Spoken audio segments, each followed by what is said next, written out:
My dear ones, sit with me for a moment, because tonight I want to tell you about something the world doesn't talk about enough. We often speak of a mother's tears, a wife's patience, or a daughter's love, but seldom do we speak of the quiet pain that rests in a father's heart. He's the man who smiles while hiding every worry, who builds a world for his children, brick by brick, and asks for nothing but a little respect in return. And yet, sometimes, that same father is broken, not by fate, not by loss, but by the very child he raised with trembling hands. This is the story, the lesson of a son who broke his father's heart. My dear, let me tell you about a man whose hands told 1,000 stories long before his mouth ever did. He was not a man of fancy words or fine clothes. He did not wear a suit or drive a shining car. He was the kind of man whose life was measured not in the money he earned, but in the love he quietly gave to those he called his own every morning before the sun stretched its golden arms across the sky.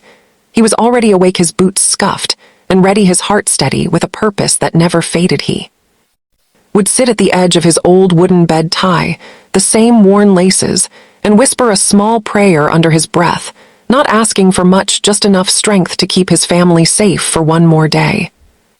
He worked in a small workshop, fixing things that others thought were broken beyond repair: old radios, forgotten bicycles, cracked furniture. He brought them all back to life with those rough hands of his fingers carried cuts, his palms bore calluses, but his eyes carried something much deeper, the kind of kindness that comes from knowing struggle, yet still choosing to smile through it.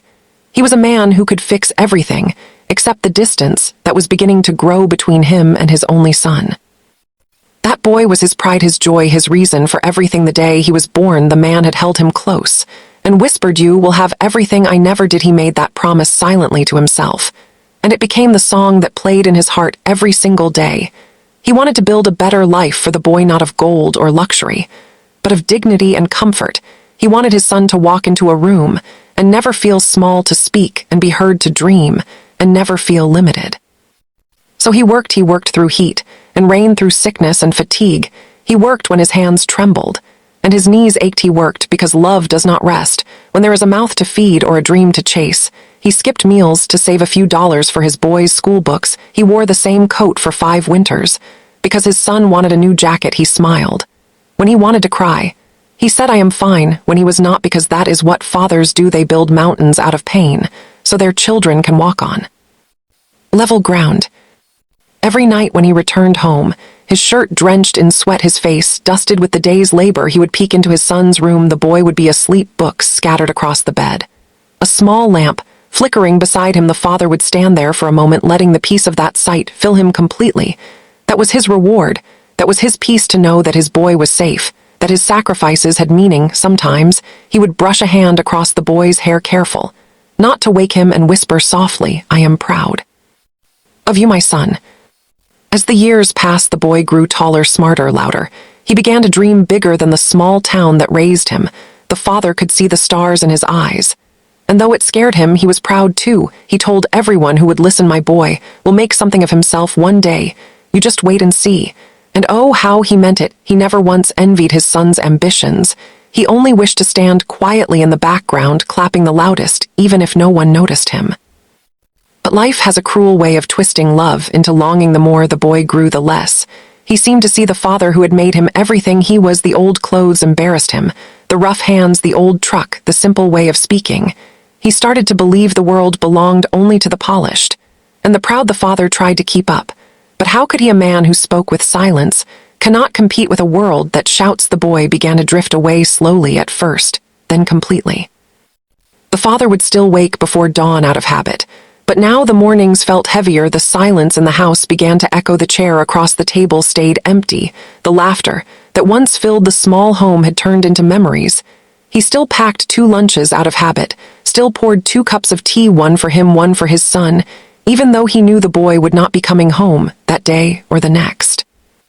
He did not speak of his loneliness. He simply folded it into his daily routine like another chore.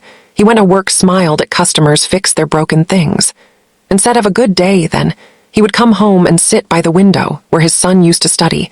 He would watch the sunset, the same one he used to point out to his boy, saying, "Look how beautiful the world is when you stop to see it now." He just watched it alone, whispering the same line to himself, as if hoping the wind might carry it to wherever his son was. Sometimes he would hear from the boy, a quick call maybe. Once a month, words rushed, distracted hello.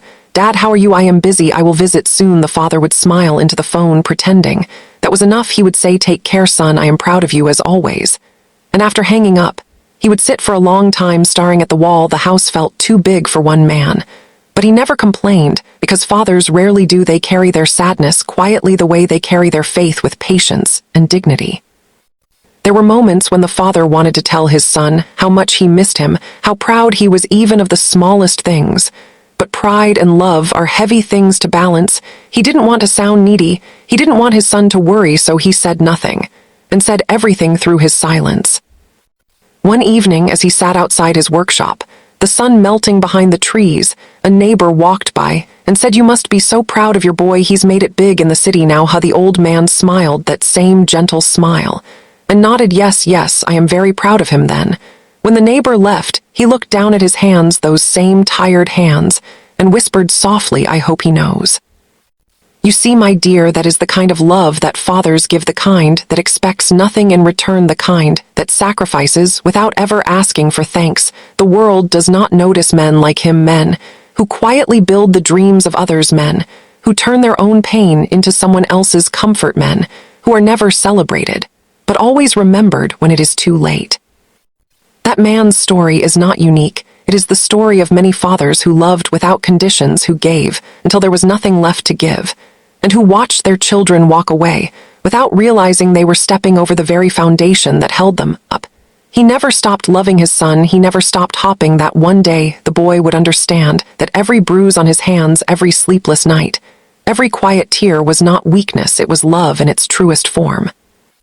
When I think of him, I think of all the fathers sitting silently in dimly lit rooms looking at old photographs, smiling through tears.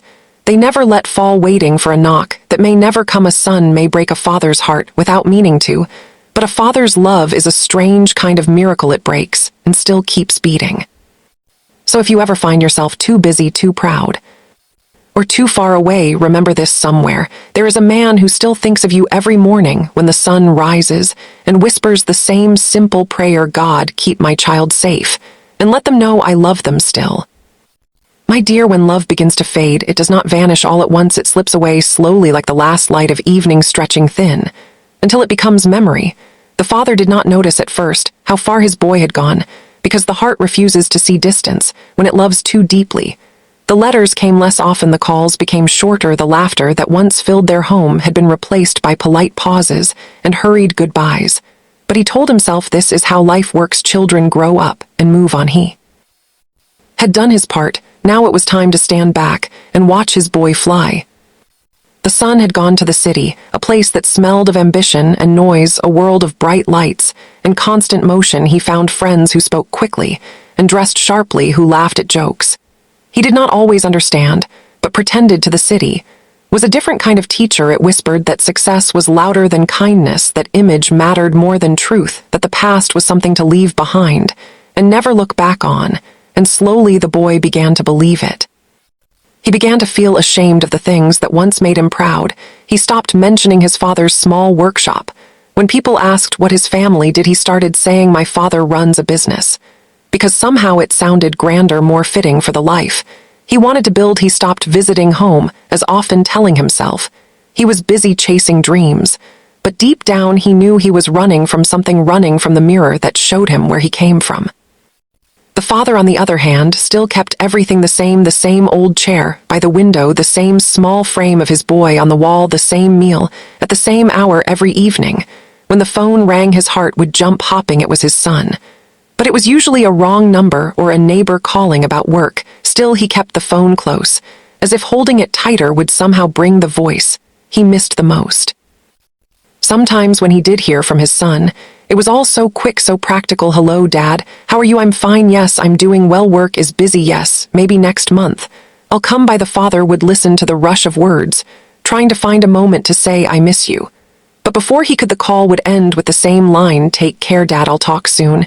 He would smile at the silence left behind, whispering, God bless you, my son.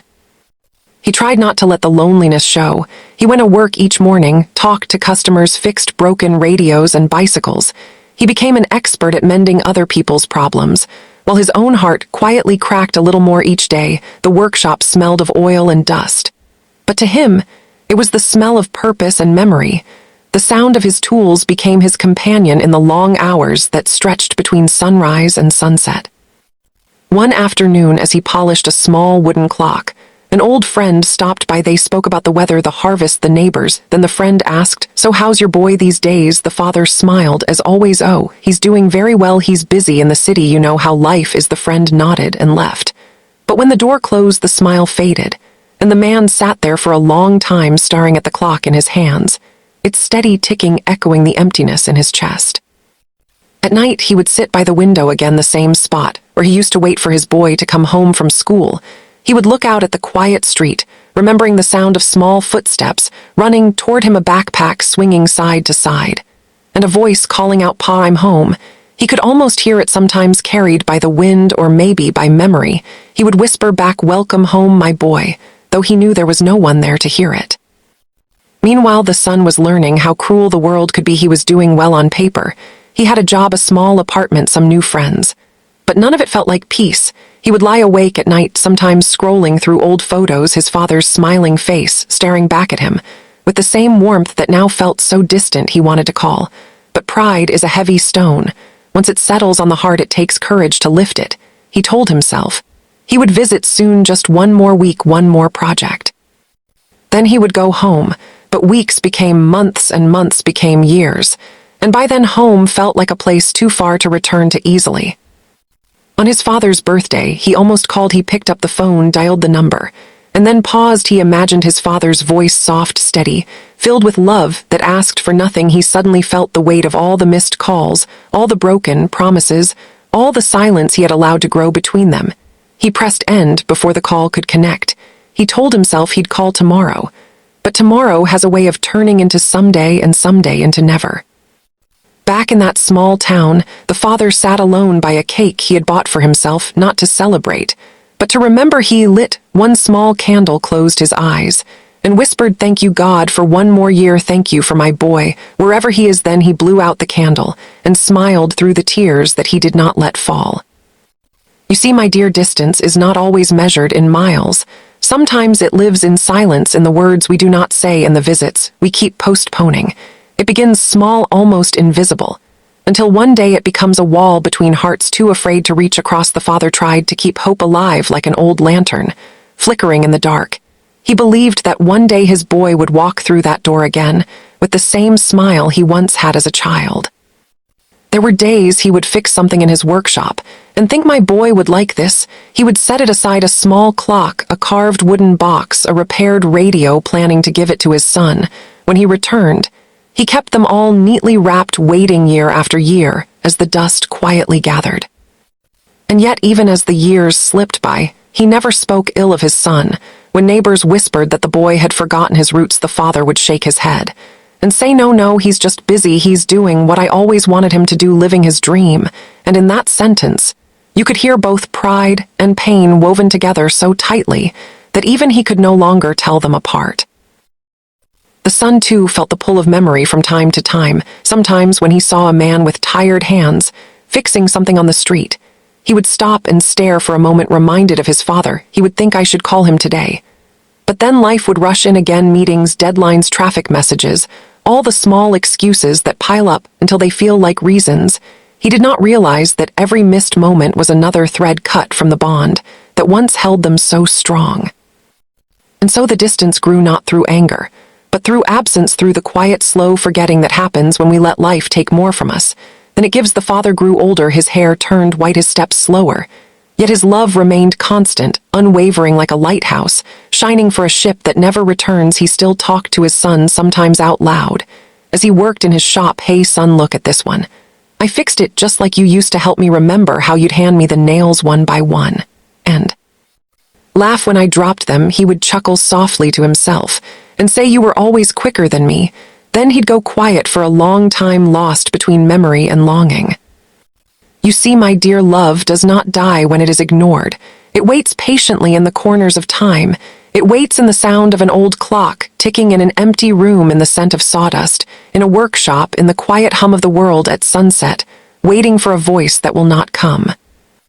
And that is how the distance grew between them, one small silence at a time, one missed visit, one forgotten promise, one unspoken "I love you," until the space became too wide for either to cross easily. The father held on to faith, the son held on to pride, and both held on to love, but in different ways that never met in the middle.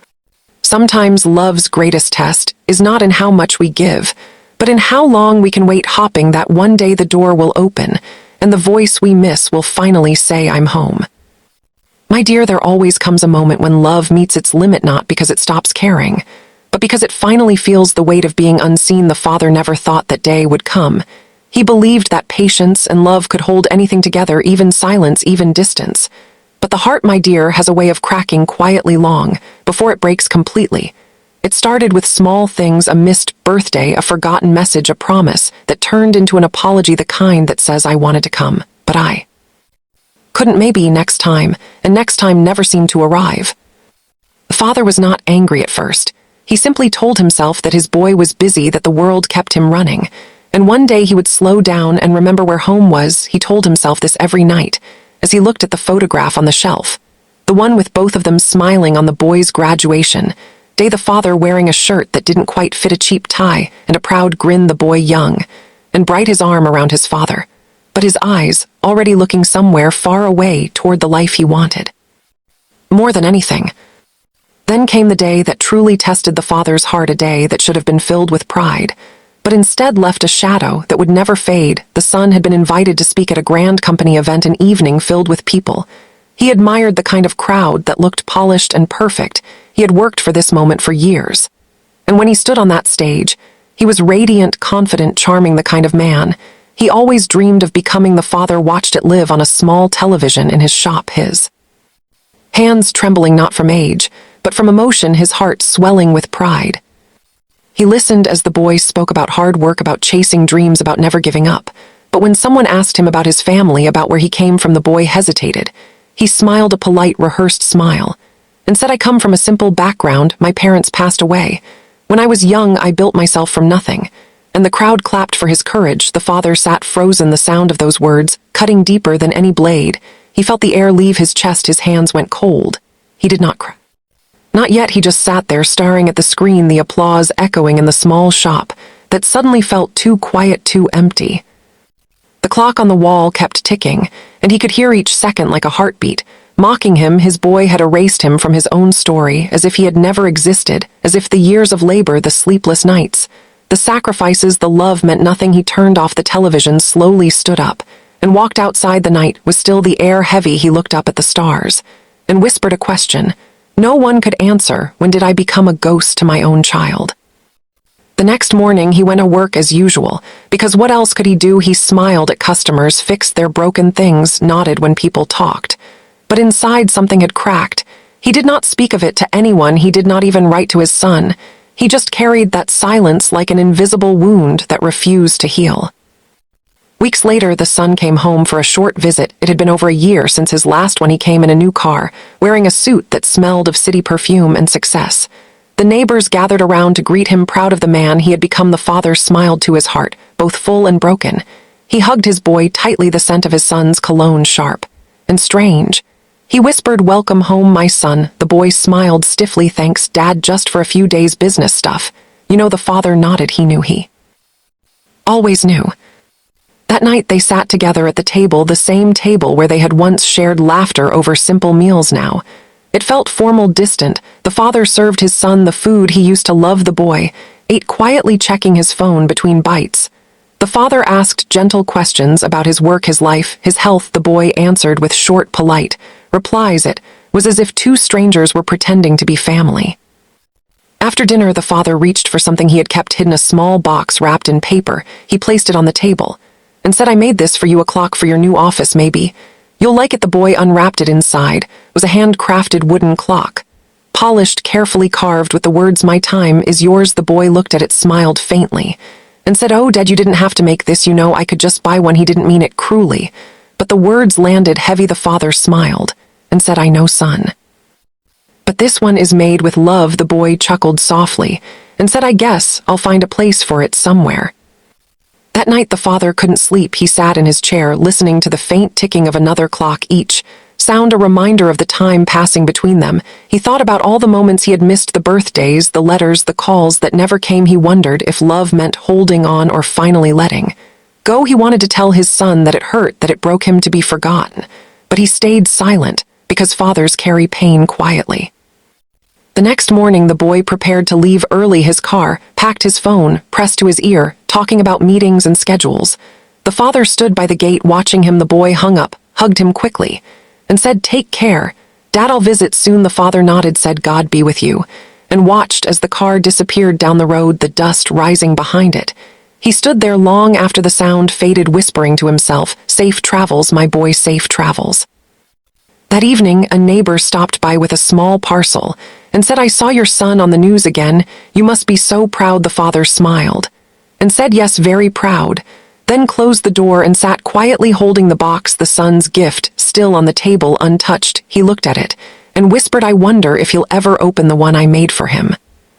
Time moved on, as it always does, and the silence between them became its own kind of conversation, one filled with things neither could say. The father's body grew weaker, but his heart still held on to hope. Some nights he would wake suddenly thinking he heard footsteps outside. He would open the door expecting to see his boy standing there smiling, saying, Dad, I'm home. But it was always just the wind.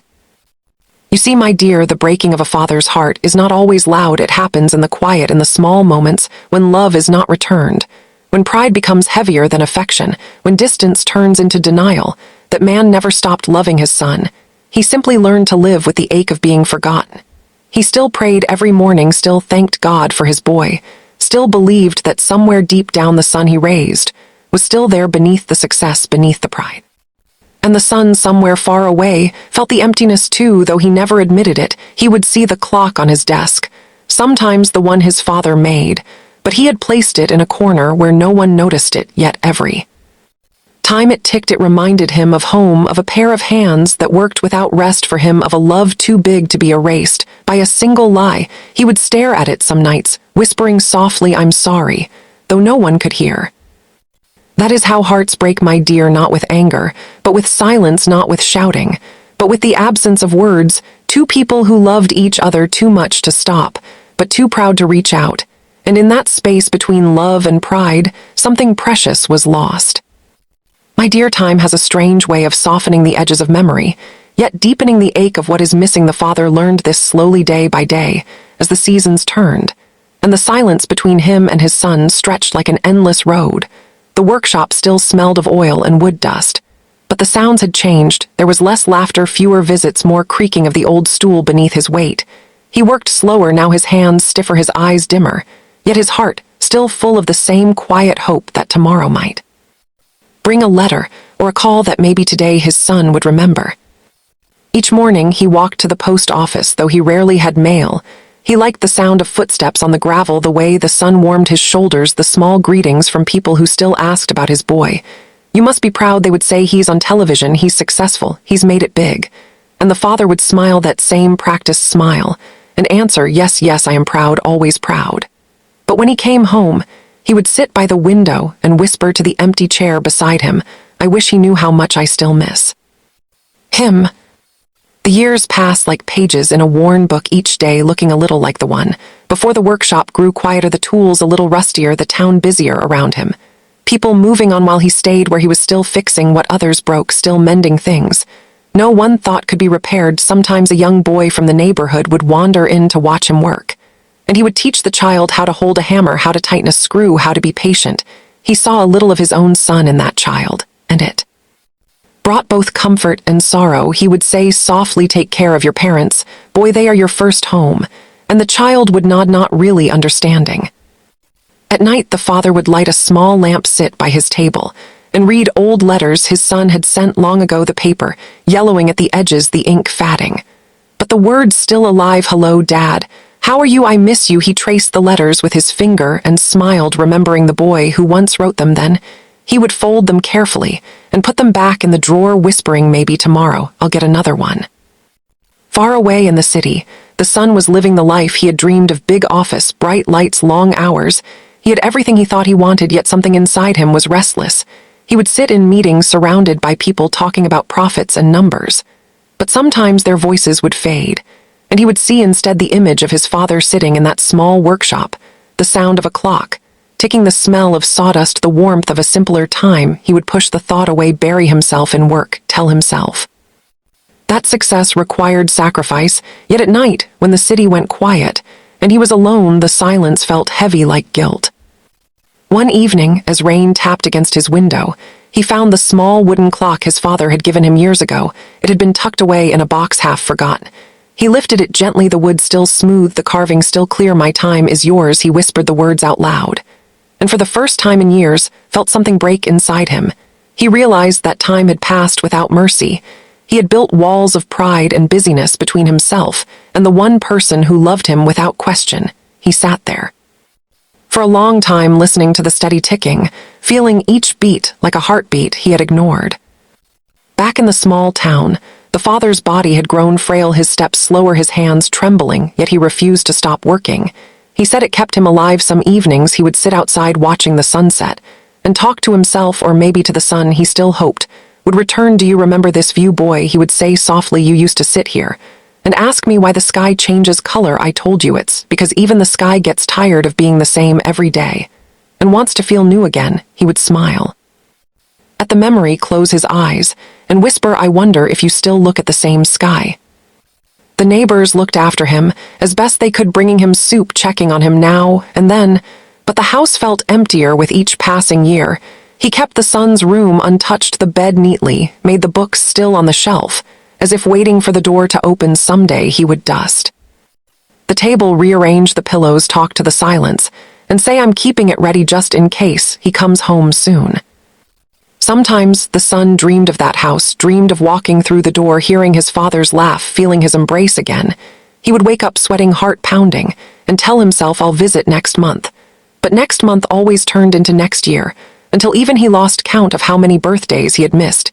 He sent gifts, money, cards, but never himself, and the father received them with trembling hands, smiling sadly, as he said to no one at all, "He remembered me. He always remembers." Then came a winter colder than most. The father fell ill, a small sickness at first, but his body too tired to fight it.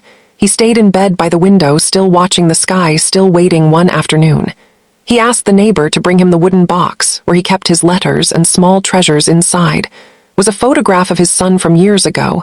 He held it gently, tracing the smile, and whispered, "I hope you're warm, I hope you're safe." Then he closed his eyes for a while, letting the sunlight touch his face.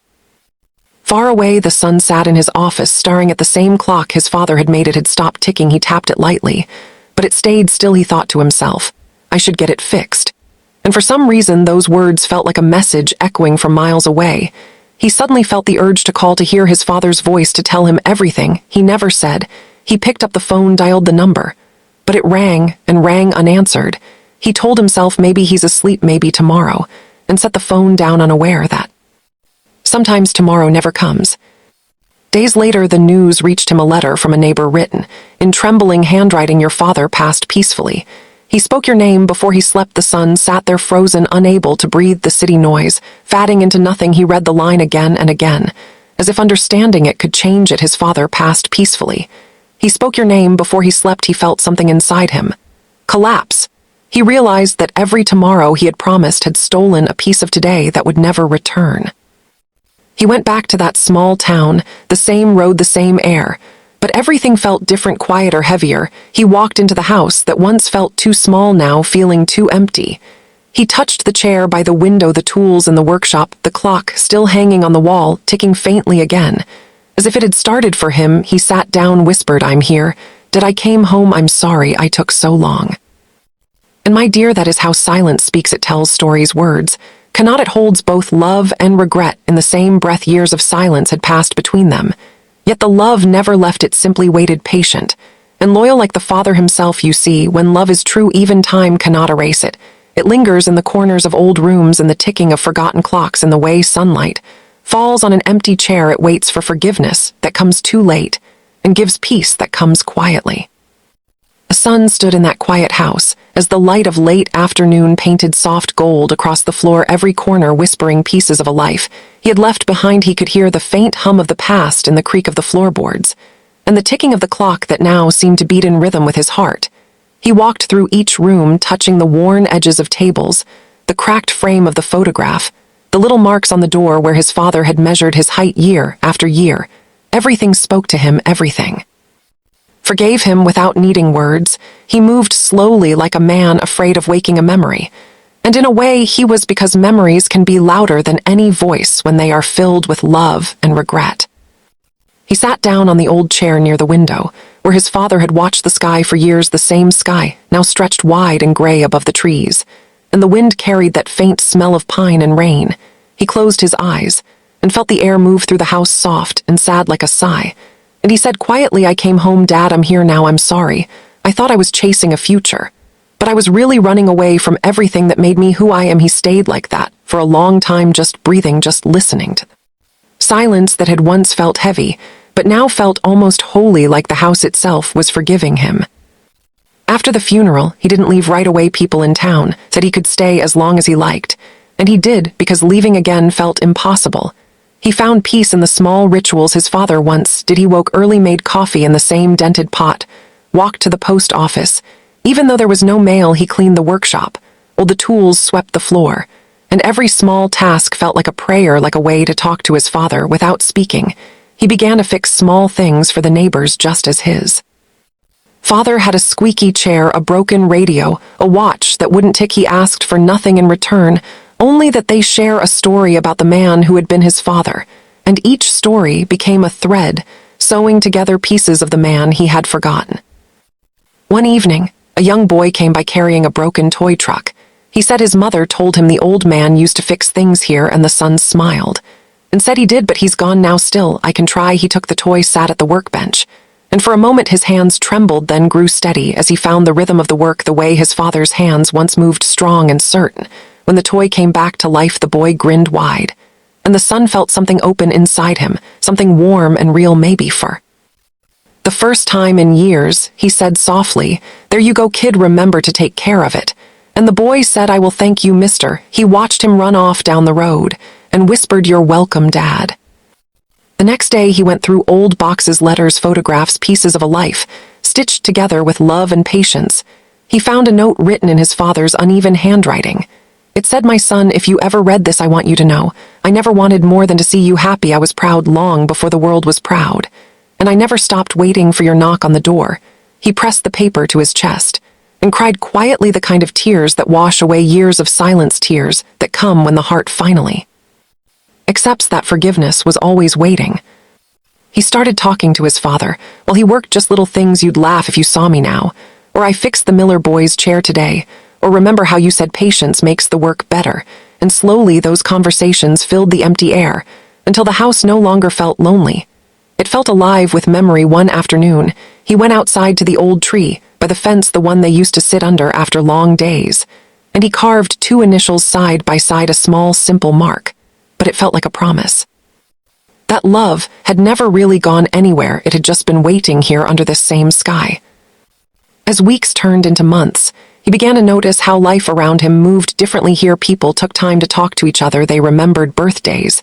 They helped one another without asking why. It humbled him the way kindness was woven into the fabric of this little town. He realized his father had been part of that quiet goodness, building more than furniture. He had built trust, community, love, without ever saying the words. And the son thought to himself, maybe that is the truest kind of success, not the kind with applause or trophies, but the kind that lives on in the way people remember you when you're gone. One night he sat on the porch, watching the stars flicker through the dark, the air cool, the crickets singing, and he spoke softly, as if his father were sitting beside him. "You know, Dad, I used to think love was supposed to be loud, full of words and grand gestures.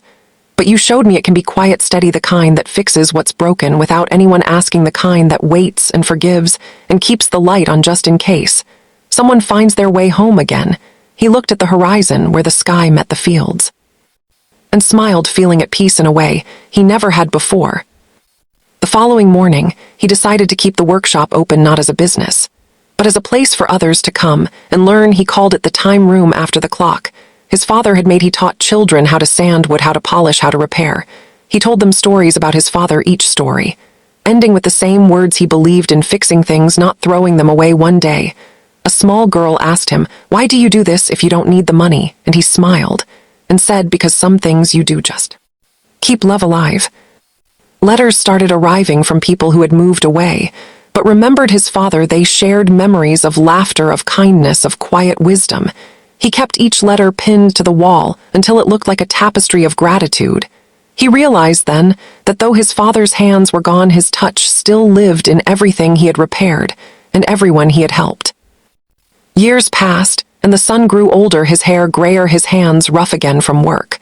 But his heart lighter. He found joy in the simplest of things: the smell of rain, the sound of a child's laughter, the warmth of morning light through the window. One evening, he walked down to the river where he and his father used to fish. He sat on the same rock, felt the cool breeze, and whispered, "Thank you for waiting for me, for teaching me that it's never too late to come home." When he returned to the workshop, he lit the lamp one last time, the glow soft and golden over the wood and metal. He picked up the clock that had once stopped ticking, held it close, and listened. The ticking steady, now sure like the heartbeat of a promise kept. He smiled, closed his eyes, and said, "Good night, Dad, see you in the morning." And my dear, that is how return truly feels: not grand, not loud, not filled with applause. It is quiet, humble, honest. It is the moment you realize that home was never just a place. It was a person. It was love, patient enough to wait through years of silence, strong enough to forgive without being asked. When the son came back, he did not just return to a house, he returned to himself. And in that moment, both father and son found peace. My dear, when life has shown you all its storms and calmed again, it leaves behind a stillness where truth begins to whisper. And that is where the son found himself years later, not in noise or pride or glittering rooms, but in that still quiet where love speaks the loudest. He had learned that time does not wait for anyone. It only watches to see if we use it with kindness or let it slip away. He would wake each morning to the sound of birds outside his window, stretch his aging hands and whisper, "Thank you," because every sunrise now felt like a second chance. He had missed too many mornings. Before, he had chased too many things that vanished like dust in sunlight. Now he understood that what matters most cannot be bought or built. It can only be held close and cared for. He spent his days in the same small house, the one his father built with steady hands and a heart full of patience. He walked through the rooms slowly, like a man visiting sacred ground. Every mark, every scratch, a story of their life together. He kept the workshop open, still mending things, still teaching, though his hands were slower, his eyes softer. He told the children who came by, "You must always fix what you can, because fixing is a way of loving. When something breaks, you do not throw it away. You listen to it, you give." At time, that is what my father taught me, and they would smile, not fully understanding, but storing the words like seeds they would one day need. On some evenings, he sat by the window with tea and looked at the sky changing colors, just like his father once did, the same sky that had watched over them both through all those years of silence and distance now seemed kinder. As if forgiving them both, he thought about how easily love can be taken for granted, how words left unsaid can grow heavier than any burden. And he whispered into the fading light, "I will not waste another day, not one." He began writing letters, not to send, but to speak to the past. Letters to his father, letters to the boy he used to be, each one ending the same way: "Thank you for waiting for me." People in town often came by to visit, they said. He reminded them of the old man who used to fix their chairs and clocks. He would smile quietly and say, "I learned from the best." Sometimes the children asked, "What happened to your father?" And he would tell them, "He taught me everything I forgot, then taught me again." Without saying a word, they never really understood what he meant. But that was all right. Some lessons are meant to be felt, not explained. He started keeping a small journal, writing thoughts each night, small things that felt big when written. "I saw a boy today who looked like me at 16.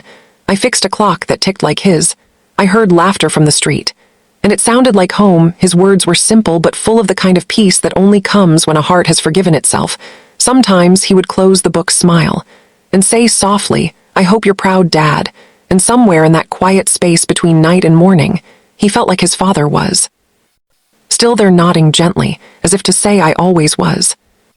Years passed, the seasons turned as they always do, and the man who had once been lost in noise and ambition now found joy in silence. He walked slower, spoke softer, laughed More easily, he had learned that strength was not in stubbornness, but in gentleness, that love was not in grand gestures, but in steady presence. One afternoon, as he sat beneath the old tree, by the fence, the one where he had carved their initials, he noticed how strong it had grown, how deep its roots had gone, and he thought to himself that love was just like that, quiet, unseen, but holding everything together.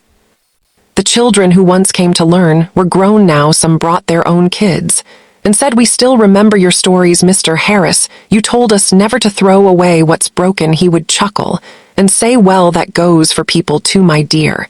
And they would laugh, thinking it was a joke, but his eyes told them it wasn't. He had seen enough broken hearts and mended enough pieces to know that love, like wood, can be sanded, shaped, restored, if only you have the patience. Sometimes at night, he would dream of the old days, the sound of his father's hammer, the warmth of their small dinners, the laughter that once filled the house. He would wake up smiling instead of crying. Because the memories no longer hurt, they healed. He realized that grief changes over time. It does not disappear. It becomes a quiet companion walking beside you, reminding you that love was real and that it mattered. One winter morning, he felt tired more than usual. He sat by the window with a blanket over his knees, watched the frost gather on the glass, and whispered, "It's a beautiful day, Dad. I think I'll rest for a while." He closed his eyes, still smiling, and the clock on the wall ticked softly, steady, sure, as if keeping time for two hearts that had finally found each other again. When the neighbors found him later, they said he looked peaceful, like a man who had just finished a long journey and come home at last. They buried him beside his father under the same old tree, the one that had watched over both their lives, and the town folks came to say goodbye.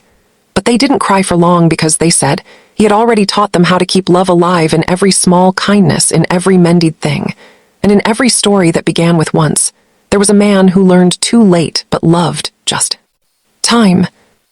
And my dear, that is the lesson I want you to remember, because life has a way of testing how deeply we love. It gives us people not to own, but to cherish, moments not to waste, but to live through fully. And when we forget, it quietly waits for us to remember, just as that father waited for his son. Love never stops waiting. It simply sits by the window, watching the sky change colors, whispering, "Come home." So if you have someone you love, call them. If you have words you've kept in your heart, speak them. If you have forgiveness to give, do not wait for the perfect moment. The perfect moment is always now, because one day time will stop ticking, just like that old clock, and the only thing left will be the stories we told and the hearts we touched. Remember, my dear, broken things can be mended, but only if you are willing to hold them gently enough. And as the night settles in and I pour myself a cup of tea, I can almost hear that father's laugh carried in the wind, soft and warm, and I smile, because even though they are both gone, their story still lives on, reminding us all that love, once given, never truly leaves. It simply changes form, turning into light, into memory, into the soft voice that tells you to keep believing, to keep forgiving, and to keep loving. That is the lesson of the son who broke his father's heart and then mended it again, one quiet day at a time. Thought maybe we could visit, not to buy, just to see. I nodded, unable to speak, because my heart was pounding with a mix of nostalgia and something softer, hope. That weekend we drove to the village, the same one where my husband and I had once stood, young and uncertain, yet full of dreams. It hadn't changed much. The air still smelled of seaweed and pine. The streets were narrow cobblestone paths lined with flowers and small shops selling seashell trinkets and postcards. When we reached the cottage, I stood there for a long time, my breath caught in my chest. It was smaller than I remembered, but it carried the same warmth. It always had the same inviting charm, the windows framed by wildflowers, the porch still facing the endless blue. I turned to my son and said quietly, "Your father would have loved that you brought me here." He smiled and said, "I think he's already here." We walked along the shore after that, our feet sinking into the wet sand as the tide whispered around us. I told him stories he had never heard about his father, about the time we stayed up all night during a storm, afraid the roof would blow off, and how we sang old songs to distract ourselves, about how his father carved our initials on a piece of driftwood and promised he'd never let me face anything alone. He listened quietly, his expression soft with something between sorrow and peace, and when I finished, he said, "You know, Mom, I used to avoid hearing stories about Dad because they made me feel like I'd missed too much, but now they make me feel like I'm finally getting to know him." And I said, maybe that's what stories do, they bring people back to us piece by piece. That night we stayed in a small inn overlooking the ocean. I couldn't sleep. The sound of the waves kept pulling me back into old memories. My son must have sensed my restlessness, because he knocked on my door holding 2 mugs of cocoa. He sat beside me on the balcony and said softly, "I've been thinking about Dad a lot lately. I think I understand him more now. He wasn't just my father, he was your home, your compass. And losing him must have felt like losing half of yourself." I looked at him and said, "You don't really lose someone like that. You just start carrying them differently. At first, it's heavy like an anchor. But over time, they become lighter like the wind, guiding you without you even realizing." He nodded and said, "I think that's what you've become for me, Mom, my anchor and my wind." And I had to look away because my eyes filled with tears. The next morning we returned home, but something inside both of us had shifted. There was a quiet closeness between us, one that didn't rely on words. We began to spend more time together, not out of obligation, but out of comfort. He'd call me from work just to ask how my day was, or send me photos of the sunset, saying, "This one looks like the beach we used to go to." I started writing again, not letters this time, but stories, little reflections about life, love, and forgiveness. Sometimes I'd read them aloud to him in the evenings. While we sat drinking tea, he'd listen and say, "You should publish these, Mom. People need to hear your stories." I'd laugh and say, "Oh, who would listen to me?" But he'd always reply, "I would," every time. One afternoon, I found him sitting quietly by the window, a faraway look in his eyes. When I asked what he was thinking, he said, "I used to think strength meant not feeling things, just pushing through, pretending it didn't hurt when something broke. But you've shown me that real strength is in feeling everything, and still choosing to love, still choosing to show up." I reached over and took his hand and said, "That's what your father believed too, and maybe that's the lesson we were both meant to learn together." He smiled then, and I could see his father in him so clearly, the way his eyes softened, the way he carried his heart just a little too openly. It made me ache and heal all at once. Months turned into a year, and our lives found a new balance. One evening, as we were cooking dinner, he suddenly said, "I did something I wanted to tell you about. I bought a small piece of land near the coast, not for now, but for someday when I have a family of my own. I want them to have a place where they can hear the sea like I did growing up, a place that feels like peace." I didn't answer right away, because my throat was tight with emotion. Then I said softly, "That's beautiful." And he smiled, saying, "Maybe we'll call it Second Tide. Remember that name we came up with last year?" I nodded, because I remembered, and because I realized that name wasn't just about a place, it was about us, our second chance at love, understanding, and forgiveness. Years later, I would often visit that piece of land with him. Sometimes we'd plant trees, sometimes we'd just sit watching the waves roll in and out. One afternoon, he brought his wife and their newborn son to the shore. He placed the baby in my arms and said, "His name is Samuel, after Dad." I looked down at the tiny face, eyes barely open, lips curling into the smallest smile. And I felt time fold in on itself, like every chapter of our story had led to this moment. I whispered, "Welcome home, little one." Because that's what it felt like, a homecoming. As the sun dipped low over the horizon, painting everything gold, I looked at my son holding his child and thought about how far we'd come. We had broken each other once unintentionally, through pride and misunderstanding. But somehow we had rebuilt something stronger, something that would outlast both of us. I realized then that love isn't about holding on to what was, it's about creating what can still be. It's about knowing that even when something precious slips away, it leaves behind a seed of grace waiting to grow again when the time is right. Later that night, as I sat alone by the window listening to the distant echo of the ocean, I felt my husband's presence again, not as a ghost, but as a feeling, a quiet certainty that everything had come full circle. And I whispered into the night, "Thank you for giving me this second tide, for teaching me that endings are only beginnings in disguise." And as the moonlight spilled across the room, soft and silver, I closed my eyes and felt a deep, still peace, the kind that comes when every piece of your heart has finally found its place.